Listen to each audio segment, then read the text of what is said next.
escolher a melhor parte. Na nossa vida, na nossa existência, muitas vezes a gente falha e a gente colhe até coisas que não nos agrada por não ter escolhido a melhor parte. E nesse momento nós estamos escolhendo a melhor parte, que é estar na casa do Senhor e que é estar buscando a Ele e se alimentando da palavra. Iniciando o raciocínio dessa palavra, vence a ti mesmo a cada dia. Todos nós temos que vencer a nós mesmos, todos os dias. Enquanto a gente estiver aqui neste mundo, onde tem tribulação, onde tem lutas, temos que vencer a nós mesmos todos os dias, todas as manhãs. Até para a gente chegar aqui nessa igreja, a gente tem que vencer a nós mesmos. E tem algo a ser vencido que é uma coisa forte. A nossa mente. A nossa mente, ela resiste ao momento presente. Presta atenção. A nossa mente, ela resiste ao momento presente. Quando se é ministrado a palavra de Deus na igreja, num momento como esse, a sua mente, vocês têm que estar neste momento por inteiro aqui. Além de ter a nossa mente que resiste ao momento presente, ainda tem um inimigo das nossas almas que não quer que a gente tenha entendimento da palavra. A mente, ela resiste. Tem vezes que a nossa mente, ela fica no passado. Só que a palavra de Deus, ela fala no nosso coração o seguinte: nunca digas, porque foram os dias passados melhores do que estes. Às vezes você está nesse culto aqui, mas você já está, puxa, aquele tempo, aquele lugar, aquela igreja que a gente congregava no Jardim Rincão, é momento presente. O que importa é o aqui e agora. Ou então chega um momento que você fica pensando assim: nossa, mas e aquela conta que chegou lá em casa? E o meu filho? E aquele curso? Nossa, você fica pensando no dia de amanhã. E o que fala em Mateus 6,34? Não vos inquieteis, pois, pelo dia de amanhã, porque o dia de amanhã, ele cuidará de si mesmo. O que nos interessa é o momento presente. E o momento presente, ele tem que ser vivido com alegria na presença do Senhor. O Salmo 118, 24, aquele salmo tão conhecido, ele diz para nós: esse é o dia que fez o Senhor, regozijemo-nos e alegremo-nos nele. Temos que ter a alegria de Deus em nós, todos os dias, todos os momentos, e temos que viver o momento presente. Não fique cochilando em dois pensamentos, ora no passado, ora no futuro. Deus, ele quer trabalhar conosco, porque ele é um Deus de já. Glória a Deus, aleluia, Senhor.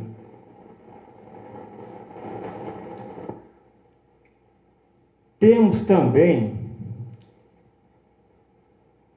que exercitar em nós um dom, um fruto do Espírito. Temos que exercitar em nós a paciência. Temos que exercitar em nós a paciência. Uma paciência estendida no tempo.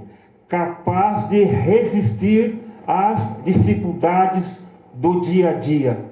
Temos que pedir ao nosso Deus a longanimidade.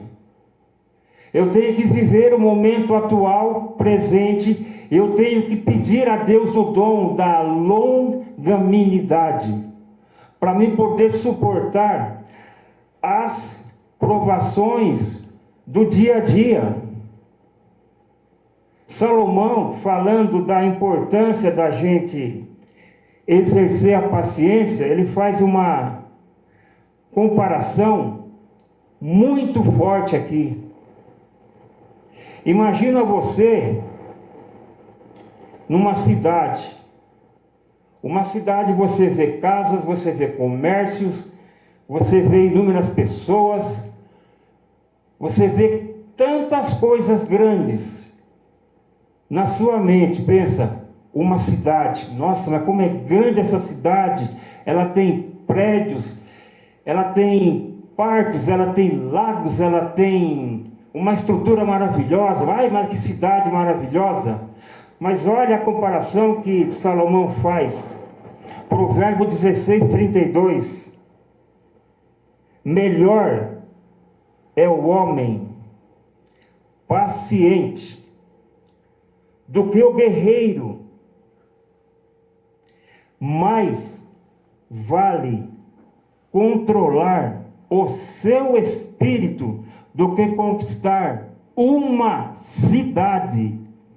Já estou iniciando aqui o raciocínio da importância da gente valorizar o momento presente, a gente começar a exercitar a paciência, e agora a gente vai aprofundar a importância dessa paciência nas nossas vidas. Recapitulando Provérbios 16:32. Melhor é o homem paciente do que o guerreiro, mais vale controlar o seu espírito do que conquistar uma cidade. A vitória interna sobre nossas emoções é comparada à glória de um guerreiro. Olha quão importante é nós controlarmos as nossas emoções. Agora, qual o perigo de eu não se dominar? Qual o perigo de eu não se dominar? Provérbio 25:28. Como uma cidade derrubada, sem muros, é o homem que não tem domínio sobre o seu espírito. Glória a Deus, aleluia, Senhor. Quando você não consegue dominar o seu espírito, quando você não consegue dominar o seu gênio, você começa a se tornar vulnerável, sem controle, e ao mesmo tempo você começa a se tornar escravo do pecado, porque você tenta preencher o seu vazio interior com coisas que não agradam a Deus. E se você continua nesta mesma tocada, nesse mesmo jeito, nessa maneira de viver descontrolada, o que pode acontecer com você? A princípio você se torna escravo de um vício para compensar o seu desequilíbrio. Você começa a se tornar escravo de vários pecados. Você perde o seu controle. E perdendo o seu controle, você começa a tornar uma pessoa extremamente ansiosa. Você começa a se tornar uma pessoa medrosa. Você começa a se tornar uma pessoa que começa a confiar no seu braço, na sua força, você começa a querer controlar tudo, dominar tudo do seu jeito, até chegar o momento que você começa a ficar ansioso. E essa ansiedade vai chegar a um nível que você vai começar a ter dificuldades de dormir à noite. E você continuar vivendo desregradamente, você vai criar dentro de você uma ansiedade tão extrema, que você vai ativar dentro de você o sistema simpático. Você fica no modo luta e fuga, constante, ansioso, estressado, estado de alerta, ativado, não dorme, medo, preocupação extrema, até o ponto de chegar a uma crise de ansiedade. Batendo no mesmo raciocínio, Provérbios 15:13. O coração alegre, ele aformoseia o rosto.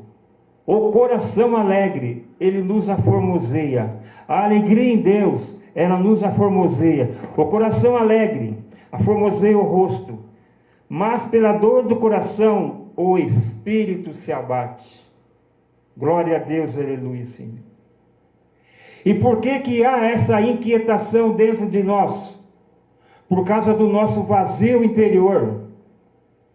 A inquietação da alma muitas vezes é causada pela tentativa de preencher com coisas finitas e passageiras aquilo que só Deus preenche.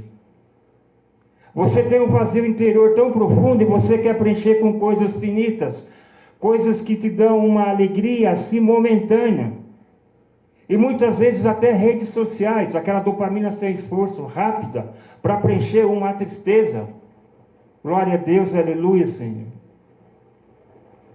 Deus, Ele nos fez para Ele. E o nosso coração permanece inquieto enquanto não repousar nele.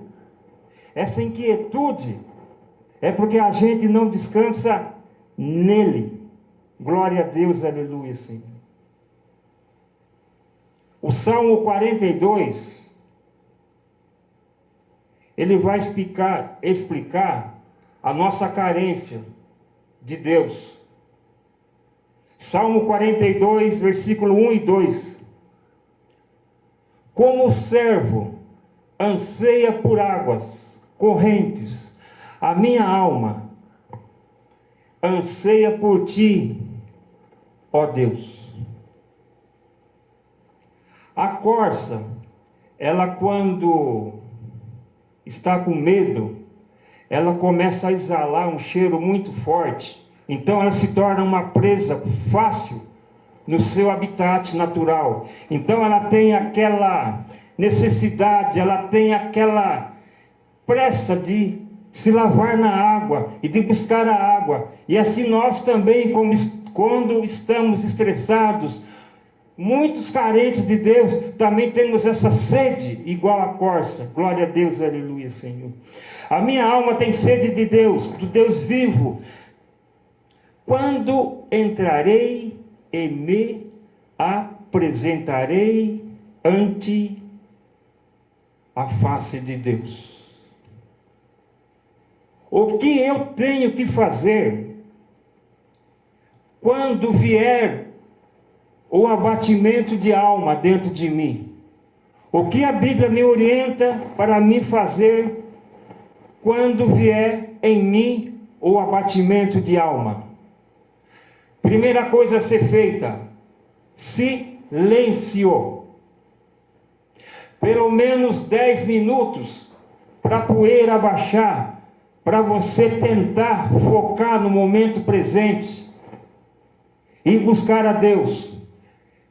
E só encontramos Deus no silêncio. Não adianta a gente chegar a buscar a Deus com a televisão ligada, com o celular ligado, com barulho, com conversa. Você precisa de um momento a sós com Deus, no silêncio, porque Deus fala com nós, no nosso profundo, naquele momento em particular, é no silêncio. E é nesse silêncio que você vai olhar dentro de você, baseado no Salmo 42, 11, onde você vai falar para você: por que está batida a minha alma? E por que te perturbas dentro de mim? É você conversando com você no silêncio, sem filho, sem marido, é o seu particular. Não sei se é no quarto, não sei se é numa praça, não sei se é num retiro, numa montanha.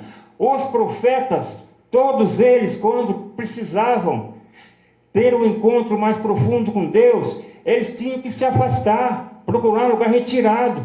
E nós precisamos desse momento com Deus para renovar as forças, para voltar outra vez na luta. Temos que ter esse momento com Deus. E esperar.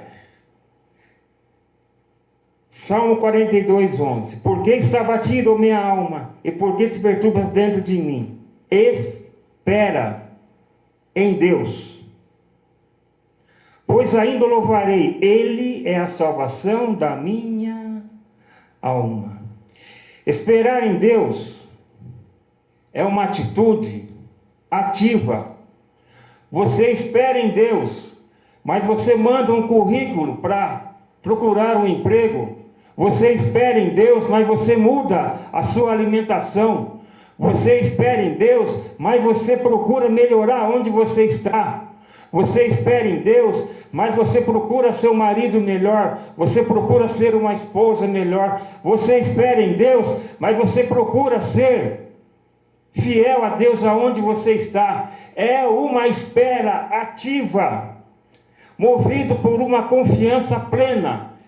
E o que eu ganho de esperar em Deus? O que eu ganho de esperar em Deus? Isaías nos responde.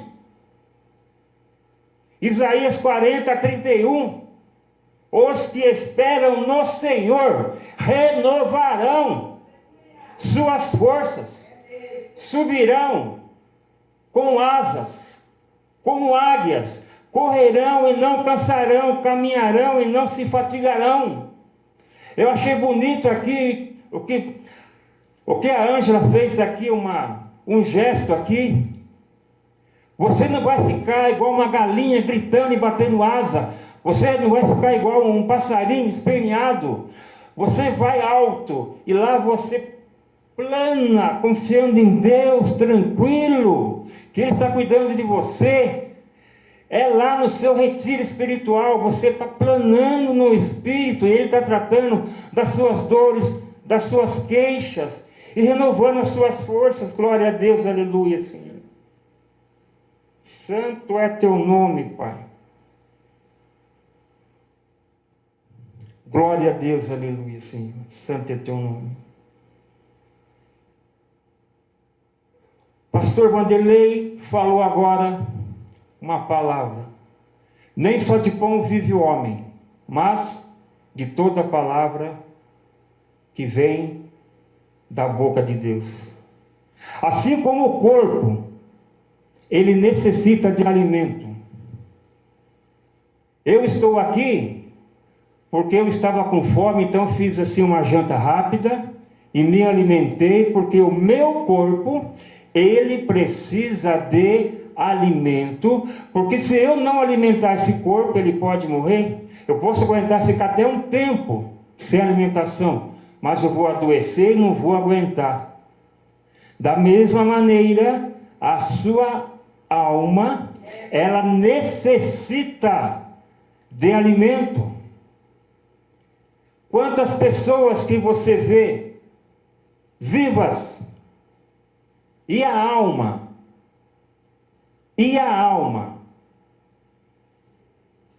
não podemos passar fome e necessidade da palavra de Deus. Mateus 4:4.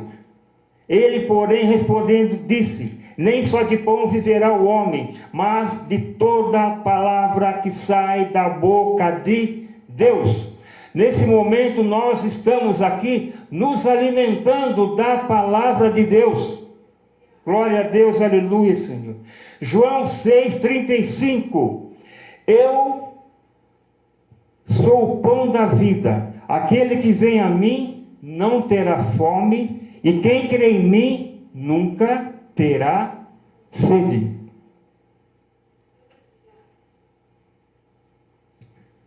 Aprofundando mais essa palavra de João 6,35, a nossa ceia, o alimento espiritual que precisamos, alimentar da palavra de Deus diariamente, assim como o nosso corpo, diariamente temos que nos alimentar, diariamente também temos que nos alimentar da palavra de Deus, e principalmente no dia da ceia.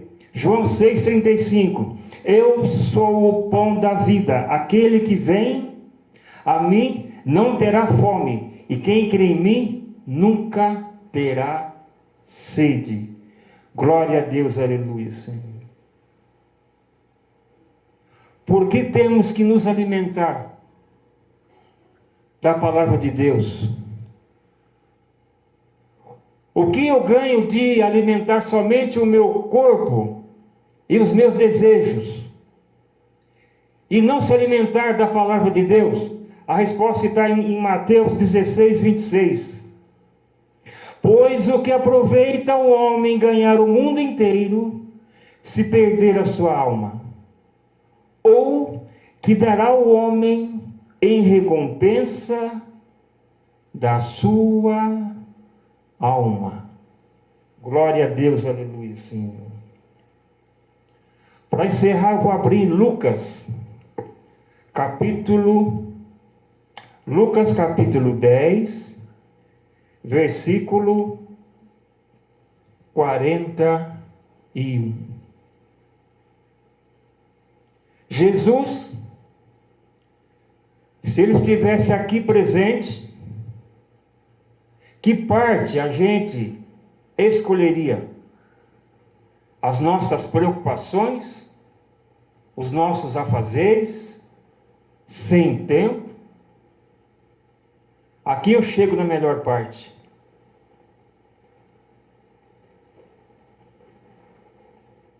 Lucas 10, 41. Mas o Senhor respondeu: Marta, Marta, tira esse espírito de Marta que há dentro de nós. Tira esse espírito de Marta que há dentro da igreja. Esse espírito de preocupação, esse espírito de apego a coisas pequenas. Glória a Deus, aleluia. Marta, Marta, você anda inquieta. Nós fomos chamados para que a paz de Deus, ela reine dentro de nós. Se tiver algum desequilíbrio emocional, além de fazer mal para a minha saúde, eu não estou agradando a Deus. Aprendei de mim que sou manso e humilde de espírito. Se fala muito em santificação. O elemento principal do processo de santificação, ele começa pela humildade e pela paciência e perseverança. Marta, Marta, você anda inquieta e se preocupa com muitas coisas, mas apenas uma é necessária. Maria escolheu a boa parte, e esta não lhe será tirada. Muitas coisas podem ser tiradas da nossa vida: emprego, filho, dinheiro, até a saúde, mas a melhor parte é Ele, é Jesus, é a vida, é a nossa salvação. Escolha a melhor parte. Glória a Deus, aleluia, Senhor. Santo é teu nome, Pai. Senhor, meu Deus e meu Pai, eu peço nesse momento, Senhor, que essa simples palavra, Pai, venha dar consolo, venha dar restauração a cada pessoa aqui presente, Pai. Senhor Deus, se há algo, Pai, que não agrada a Ti, tira do nosso meio, Pai, toda ansiedade, Pai, toda preocupação, todo orgulho, Pai, toda falta de perdão, toda mágoa, meu Deus, todo espírito de timidez, Pai. Muitas vezes tem pessoas aqui dentro que Deus quer usar, mas a timidez não permite. Senhor Deus, acrescenta os talentos, Pai. Renova nossas forças, nos capacita, tira de nosso meio toda a enfermidade, Pai. Concede a cada um aqui, Pai, dons de Deus, amor, união, e que essa igreja seja realmente uma igreja santa na presença de Deus, pois sem santificação ninguém verá o Senhor. E assim eu agradeço a Deus a oportunidade em nome de Jesus.